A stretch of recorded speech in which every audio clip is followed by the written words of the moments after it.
The words cut through the elegant ballroom like a knife, through silk. "And this is Ava, our other daughter," my father announced to 86 guests gathered at the Four Seasons to celebrate my brother's engagement, his voice carrying that particular tone he used when discussing disappointments he'd learned to accept. The one who, well, let's just say not everyone can be high achievers. We're proud of both our children, of course, but Marcus here is our real success story. Laughter rippled through the crowd, polite, knowing laughter from people who'd heard similar family narratives about disappointing children who didn't live up to their siblings' achievements. I sat at a table near the back, wearing a dress I'd borrowed from my roommate, because I couldn't afford anything appropriate for a Four Seasons engagement party, trying to hold back tears while my father publicly labeled me the family failure at my brother's celebration. What my parents didn't know, what nobody in that ballroom except the event coordinator knew, was that in exactly 5 minutes, a waiter would walk directly to my table, hand me a microphone, and I'd have to make an announcement that would completely rewrite the narrative my father had just delivered to 86 witnesses. Drop a comment if you've ever been publicly dismissed by a family who never bothered to understand your actual life. This story is about the moment when assumptions met reality. My name is Ava Chen, I'm 33 years old. And I've spent the past decade being treated as the family disappointment while my younger brother Marcus collected achievements my parents could discuss proudly at social gatherings. What they saw as my failure to launch, I knew was a deliberate choice to build something meaningful that didn't fit their narrow definition of success. The Chen family had immigrated from Taiwan when I was 5 years old, arriving in Los Angeles with $3,000 in savings, and my father David's engineering degree that he'd need to get recertified to use in the United States. My mother Linda had worked as a nurse in Taiwan, but would need additional education and licensing to practice in California. Those early years had been defined by struggle, determination, and the immigrant dream of building better futures for children, through sacrifice and relentless focus on education and achievement. My parents had worked multiple jobs, Dad as an engineering technician while completing his recertification, Mom as a nursing assistant while studying for her U.S. nursing license. They'd saved obsessively, purchased a small house in a good school district, and directed every available resource toward ensuring Marcus and I had educational opportunities they'd never had. The strategy had worked exactly as planned for Marcus. He'd been the perfect immigrant success story, straight A's throughout school, admission to UCLA for undergraduate, Harvard Business School for his MBA, immediate recruitment by a top consulting firm, and rapid promotion to senior vice president by age 29. His current salary was $340,000 plus bonuses that often exceeded $150,000 annually. He lived in a luxury high-rise in Century City, drove a Porsche, and was now engaged to Jennifer Wong, whose family owned a successful import-export business, and whose social connections made her exactly the kind of daughter-in-law my parents had hoped for. Then there was me, the older daughter who'd started strong but had somehow failed to convert early promise into the kind of visible success that immigrant parents could showcase as proof their sacrifices had been worthwhile. I'd also been an excellent student, valedictorian of my high school class, admission to Stanford with significant scholarship support, graduation with honors in biology. But then, instead of going to medical school as my parents had expected and planned for, I joined Teach for America and spent 2 years teaching high school science in rural Mississippi. Ava is taking a break before medical school, had been Mom's explanation to friends who'd asked about my post-graduation plans, her tone suggesting my teaching stint was a temporary delay, rather than a deliberate choice about the work I wanted to do. But teaching had revealed something I hadn't anticipated. I was good at it, I found it meaningful, and the students I worked with, mostly low-income kids whose schools had been systematically under-resourced, needed advocates who understood science and cared about their futures. After my 2-year Teach for America commitment ended, I decided to continue teaching rather than pursuing medical school. The decision had devastated my parents. All their sacrifice, all their investment in my education, all their expectations about the doctor-daughter they'd be able to discuss proudly at family gatherings, derailed by my choice to remain a teacher earning $45,000 annually instead of becoming a physician earning $250,000. You're throwing away your Stanford education to be a teacher? Dad had said during the conversation where I'd explained my decision, his voice mixing disbelief with disappointment. We didn't come to America and work 3 jobs so you could make poverty wages teaching other people's children. Hit that like button if you've ever disappointed immigrant parents by choosing meaningful work over maximum prestige. You need. Dear, what happened when I got that microphone? The disappointment had calcified into permanent judgment over the following decade. While Marcus climbed corporate ladders and accumulated wealth and status my parents could discuss at social gatherings, I'd continued teaching, first in Mississippi, then in various under-resourced schools in Los Angeles. Currently, at a pubble. I see high school in South La where most students qualified for free lunch and many faced challenges that made academic achievement feel impossible. My salary had increased to $67,000 after 10 years of teaching, but in Los Angeles that meant living with roommates in a modest apartment in Koreatown, driving a 12-year-old Honda Civic, and carefully budgeting every expense. My lifestyle couldn't compete with Marcus's luxury and success, and my career couldn't compete with his prestige and trajectory. The contrast had been reinforced constantly at family gatherings, holiday celebrations, and the social events where my parents introduced their children to friends and relatives. Marcus was always our son the Harvard MBA, or our son the senior VP, or our success story who made all our sacrifices worthwhile. I was Ava, who teaches high school with a tone that suggested teaching was what I'd settled for after I longed to achieve anything more impressive. Maybe Ava will still go to medical school eventually, Mom would sometimes add, maintaining hope that I'd eventually correct my career trajectory and become the kind of daughter whose achievements warranted pride rather than apologetic explanations. But I'd never intended to go to medical school.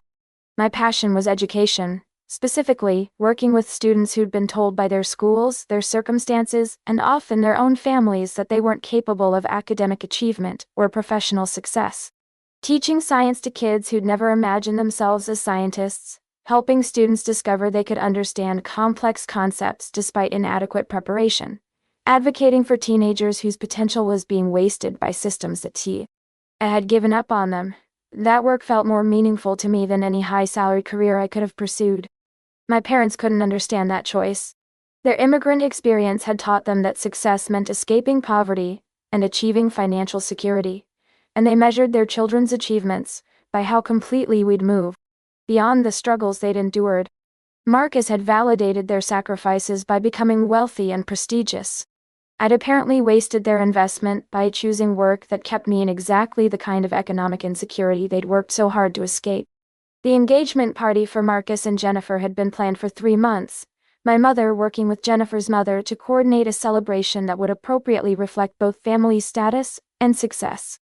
The Four Seasons Ballroom, a guest list of 86 people including family members, business associates and social connections, catering that cost more than I earned in a month, and a budget that exceeded $40,000 for a single evening celebrate.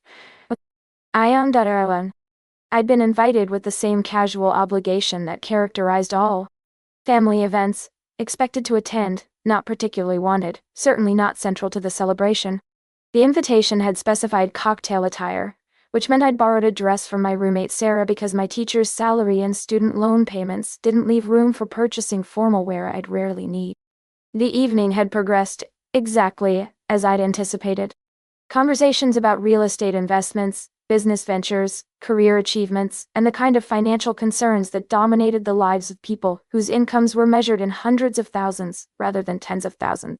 I'd been seated at a table with distant relatives and family friends who'd been polite but uninterested in conversation with a high school teacher who couldn't contribute to discussions about stock portfolios or property markets.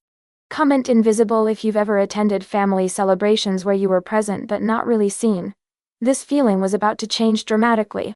The introductions had come during the transition between dinner and speeches, when my father had stood up to formally welcome guests and introduce the evening's purpose.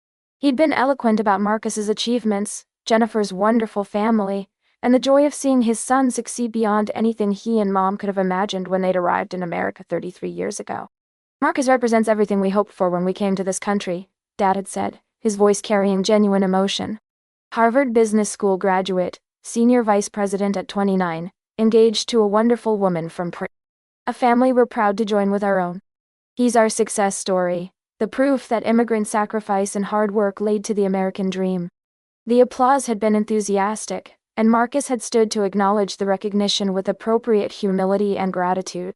Jennifer had smiled radiantly, her designer dress and expensive jewelry marking her as someone who'd always known success and comfort. Then Dad gestured toward me at my table near the back. And this is Ava, our other daughter. The one who, well, let's just say not everyone can be high achievers. We're proud of both our children, of course, but Marcus here is our real success story. Some people are meant for great things, and some people find their own path, even if it's more modest. The laughter that had followed was the kind that happens when people recognize a familiar family dynamic, the successful child, and the disappointing one, the achiever, and the one who tried but couldn't quite measure up. I'd sat there processing the public humiliation, watching 86 people absorb my father's assessment that I was the failure child, whose modest path couldn't compete with Marcus's greatness. My brother had looked uncomfortable, but hadn't corrected Dad's characterization. My mother had smiled the tight smile she used when enduring unpleasant but necessary situations. Jennifer's parents had glanced at me with something that looked like pity mixed with relief that their daughter was marrying the successful child rather than the disappointing one. But then something unexpected happened. A waiter had started walking through the ballroom, not serving food or drinks, but moving with purpose toward my table at the back. He'd been carrying a microphone, and as he approached, I'd realized he was coming specifically for me. "Miss Chen," the waiter had said quietly, holding out the microphone, "you're needed for an announcement."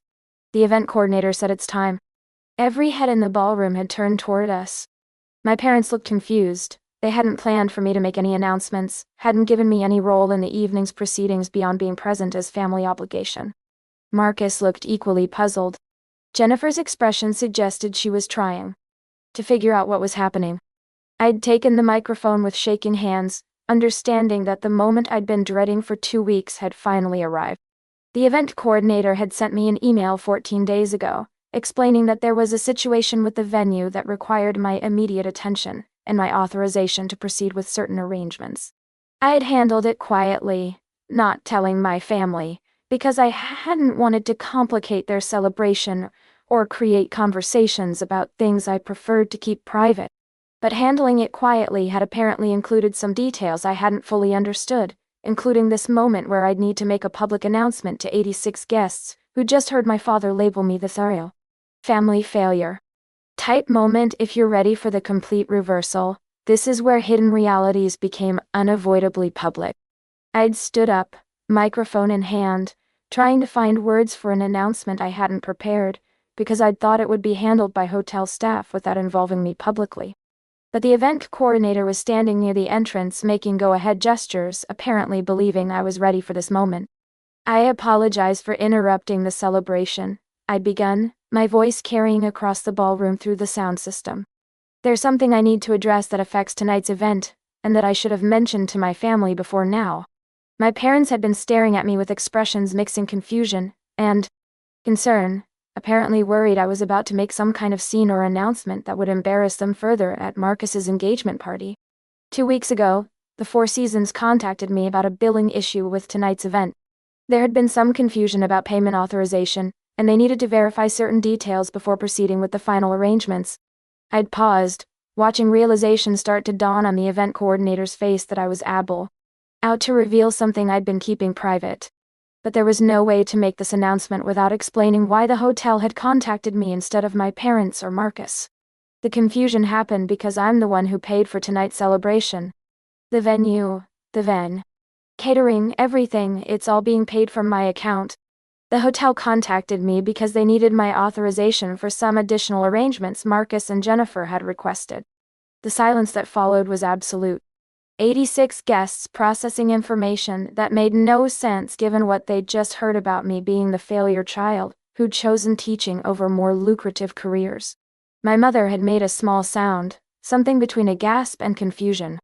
My father's face had cycled through shock, disbelief, and the beginning of understanding that contradicted everything he'd just said about me being the family disappointment. "I know this is confusing," I'd continued, looking at my parents directly. "You're wondering how a high school teacher making $67,000 annually could afford a $40,000 engagement party at the Four Seasons. The answer is that 10 years ago, when I was finishing Teach for America and deciding to continue teaching instead of pursuing medical school, I did something I never told you about." The ballroom remained completely silent, Everyone riveté. D. By revelations that were systematically dismantling the family narrative my father had delivered 5 minutes earlier. I wrote a children's book about a girl who wanted to be a scientist, but whose family expected her to follow a more traditional path. I wrote it during my first year teaching in Mississippi, working on it during evenings and weekends, drawing on my experiences with students who'd never imagined themselves capable of scientific achievement.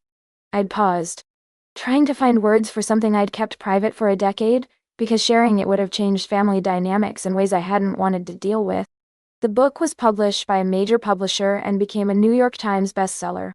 It's been translated into 23 languages, sold over 2 million copies worldwide, and generated approximately $4.30 million in royalties over the past 10 years. I've used those royalties to fund educational programs at the schools where I teach, to establish scholarship funds for students who can't afford college, and to support myself while continuing to work as a teacher, earning a public school as a teacher earning a public school. Allery. The silence had shifted from confused to stunned. My parents were staring at me as if I'd transformed into someone they didn't recognize. Marcus looked completely shocked. Jennifer's mouth had fallen open. I never told you about the book or the royalties because I didn't want money to change how you saw my teaching career, or how you understood my choice to work with under-resourced students, I continued, speaking directly to my parents. No. W. I wanted you to respect my work because it was meaningful, not because it was secretly lucrative. I wanted you to understand that success isn't just measured by salary and status, but by impact and contribution to addressing problems that actually matter. My father had found his voice, though it came out strangled. Ava, you wrote a best-selling book? And you never told us? I told you I'd written a children's book. I sent you a copy when it was published. You never read it. Mom put it on a shelf and said, "That's nice, honey," and then asked again when I was planning to apply to medical school. The truth of that statement had been undeniable. I had sent them the book, and they had dismissed it as a hobby project, rather than recognizing it as meaningful achievement, because it didn't fit their definition of success worth celebrating. The Four Seasons contacted me about billing because I paid for tonight's celebration, I'd concluded. I did it because Marcus is my brother, and I wanted him to have the engagement party he and Jennifer deserved. But I also did it anonymously through the event coordinator because I didn't want money to become part of how you thought about my choices or my career. I wanted you to value my teaching work for its own worth, not because there was secretly a best-selling author behind it. Drop bestseller if you believe the most meaningful achievements are often the ones people don't see. My parents had been measuring success by the wrong metrics for a decade. The remainder of the evening had been surreal. Guests had approached me in waves, some apologizing for laughing at my father's characterization of me as a failure, others expressing amazement that I'd written a book they'd actually read. To their own children, many asking questions about teaching, writing, and how I'd managed to keep such significant success private for 10 years. My mother had been crying, not tears of pride but tears of recognition that she'd completely misjudged her daughter's life, achievements, and motivations. She'd approached me during the cocktail hour after speeches, her face showing genuine distress. Ava, honey, I don't understand. You've been a best-selling author for 10 years and you never told us? We've been treating you like a failure when you've actually been more successful than we knew? Mom, I've been telling you about my teaching work for 10 years. I've shared stories about students who've gone to college despite facing incredible obstacles. I've explained how meaningful it is to work with kids who've been told they're not smart enough for science. You just weren't listening because teaching didn't fit your definition of success worth recognizing. The conversation had been painful but necessary, forcing Mom to confront that her disappointment in my career had been based on prestige and salary rather than actual impact or achievement. The book's success didn't change the fact that my teaching work was valuable. It just provided the external validation she'd apparently needed before she could recognize worth she should have seen all along. Dad had been more direct but equally devastated. Ava, I just publicly called you a failure in front of 86 people, and it turns out you're more successful than Marcus and you paid for his engagement party without telling anyone. I don't know how to process what this means about my judgment or my relationship with you. We'd talked for an hour during the party, with me explaining that the point of keeping the book's success private was to find out whether my parents would value my teaching work for its own merit rather than needing financial success to make it respectable in their eyes. The answer had been clear. They couldn't.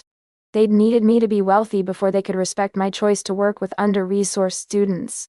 But, Dad, the problem isn't just that you misjudged how much money I have. The problem is that you measured my worth by whether I matched Marcus's status and salary, rather than by what was meaningful and impactful. You treated teaching like a failure because it didn't generate prestige you could showcase at social gatherings. The recognition had been difficult for him to accept, but the public nature of his error, calling me a failure minutes before earning I'd paid for the celebration and had been a best-selling author for a decade, made it impossible to ignore or minimize. Marcus had been the most thoughtful in his response, pulling me aside during dessert with an expression mixing shock and what looked like genuine admiration. Ava, I had no idea about any of this. I've been feeling superior to you for years because I thought I was the successful one, and you were struggling as a teacher. Turns out you've been more successful than me while doing work that actually matters rather than just optimizing corporate profits. We'd talked about career choices, meaning, and the difference between success that impresses others and success that provides genuine life satisfaction. Marcus had admitted that his high salary came with constant stress, 80-hour work weeks, and growing awareness that consulting work primarily helped wealthy corporations become wealthier, without addressing problems that actually mattered to society. I make $340,000 and I'm miserable, he'd said quietly. You make $67,000 from teaching plus millions from book royalties you use to help students, and you seem genuinely happy with your life. Who's actually successful in that comparison? Comment happiness if you understand that satisfaction matters more than salary. Marcus was discovering this truth 10 years later than I had.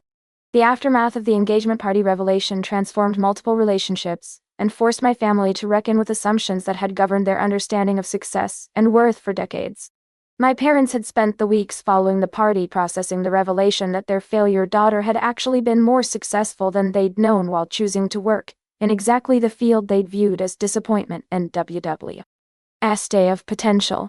The processing had been difficult and emotional, requiring them to examine their values, their treatment of me, and their understanding of what actually constituted worthwhile achievement.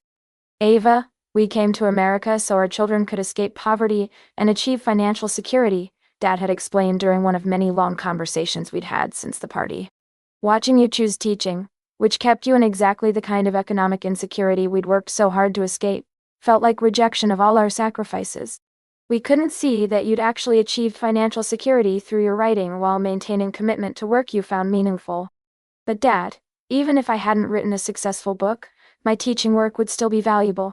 You should have been able to respect my choice based on impact, rather than needing to discover I was secretly wealthy before. You could see my career as legitimate success. The conversations had been painful but productive, helping my parents understand that their narrow definition of success had caused them to miss a decade of meaningful achievement, while treating me as the disappointing child whose choices they needed to apologize for at social gatherings. Mom had taken concrete steps to educate herself about education inequality, visiting my school multiple times to observe my teaching and meet students whose lives had been affected by the work she'd dismissed as failure. The visits had been eye-opening for her, revealing the challenges students faced and the impact teachers could have when they were committed and skilled. These kids need you, Mom had said after observing my AP biology class, her voice carrying genuine emotion. I had no idea how much difference one good teacher could make for students who've been failed by inadequate resources and low expectations. I'm sorry I treated your work like it was less important than corporate careers or medical practice. The most significant outcome had been their changed relationship with Marcus, recognizing that while they'd celebrated his achievements, he'd never examined whether his high-salary career was actually making him happy or contributing meaningfully to society beyond generating wealth for corporations and consultants. Marcus is making $340,000 to help rich companies optimize profits, Dad had said during one family dinner 6 months after the engagement party. You're making $67,000 to help disadvantaged students discover they're capable of scientific achievement. When I'm old, and looking back on my children's lives, which contribution will actually matter? The question had been rhetorical but significant, my father recognizing that he'd been measuring success by wrong metrics and missing what actually created meaningful life purpose. Marcus himself had made substantial changes, reducing his consulting hours and volunteering as a mentor for low-income students interested in business careers. He'd also started questioning the work he was doing professionally, and whether helping wealthy corporations maximize profits was how he wanted to spend the majority of his productive years. "I think I've been chasing salary and prestige without asking whether the work itself was worthwhile," Marcus had admitted during lunch 2 months after his engagement party. "Watching you maintain commitment to teaching while having the financial security to quit anytime, that's real success. You're choosing meaningful work because it matters, not because you need the salary." The recognition had led him to eventual career changes, moving from high-salary consulting to work with a social enterprise focused on economic mobility or low-income communities, accepting a 60% pay cut and discovering that work satisfaction mattered more than salary maximization. Type purpose: if you believe meaningful work matters more than maximum income. This lesson took my family a decade to learn. The children's book that had generated millions in royalties while remaining unknown to my family had actually been inspired by my experiences teaching in Mississippi and watching students discover they were capable of scientific achievement despite years of being told they weren't science people. The main character was a 12-year-old girl named Maya, who loved chemistry, but whose family expected her to pursue more practical careers that didn't require advanced education or risk financial instability. The story followed Maya's journey to pursue her passion despite family pressure, cultural expectations, and systemic barriers that made scientific careers seem impossible for someone from her background. The book had resonated with millions of readers, particularly immigrant families and children from underrepresented backgrounds who'd never seen themselves reflected in STEM narratives. It had won multiple awards, been adapted into a popular animated series, and become required reading in many schools, addressing the achievement gap in science education. But I'd published under a pen name, J. Rivers, and had maintained complete privacy about my author identity specifically because I hadn't wanted the book's success to overshadow my teaching work, or change how students, colleagues, and family members understood my motivations for staying in the classroom. If students know I'm a best-selling author, they'll wonder why I'm still teaching at a public school instead of doing something more prestigious, I'd explained to my publisher when negotiating privacy protections. I want them to see me as someone who chose teaching because it matters, not someone who's slumming in education while waiting for better opportunities.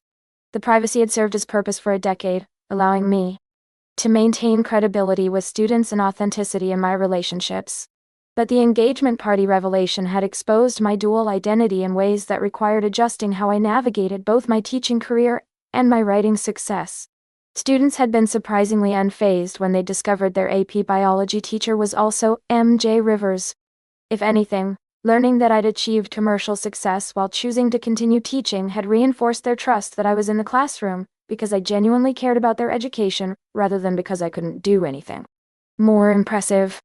"Miss Chen, you wrote the Maya books?" One of my students had asked the Monday after the engagement party story had gone viral on social media. "And you're still teaching at our school even though you could retire?" That's actually kind of inspiring. The most meaningful outcome hadn't been the family reconciliation or the changed relationships with my parents and brother. It had been the clarity the revelation provided about measuring success by impact rather than prestige, by contribution rather than consumption, by meaning rather than money. I'd spent 10 years being treated as the family failure while Marcus was celebrated as the success story, and that dynamic had been entirely based on visible markers of achievement, salary, status, prestige, rather than actual contribution or life satisfaction. The engagement party revelation had forced everyone to reckon with their assumptions about worth and success, exposing how narrow their definitions had been, and how much they'd missed while focusing on surface markers, rather than deeper questions about meaning and impact. 5 years after the engagement party, I'm still teaching AP biology at the same public high school in South LA, still living modestly despite having substantial financial resources from book royalties and investments, still directing most of my income toward educational programs and scholarships for students who face systemic barriers to achievement. The Maya series has continued with 3 additional books, collectively selling over 5 million copies worldwide, and generating ongoing royalties that fund expanding educational initiatives. The scholarship program I've established has supported over 200 students through college, many becoming scientists, engineers, and educators, who are now working to address the same achievement gaps they once faced as students. My parents have become genuine advocates for education and teaching careers, using their social connections to promote increased funding for public schools and better pay for teachers. They volunteer regularly at my school, finally understanding the work that they'd dismissed for a decade as failure unworthy of respect or recognition.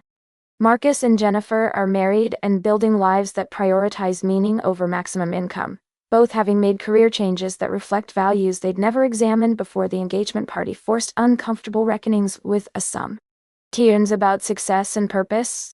The most valuable lesson from being publicly labeled a failure before being revealed as a successful author wasn't about vindication or proving my worth to people who'd misjudged me.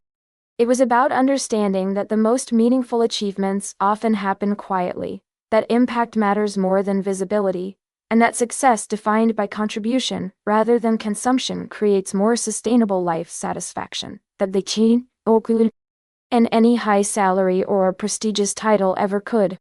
Tell me about a time when you were misjudged by people who measured you by wrong metrics, or when you discovered that modest living masked significant impact. How did that experience shape your understanding of success? And what would you say to someone whose family dismisses their meaningful work because it doesn't generate the prestige or salary they think matters?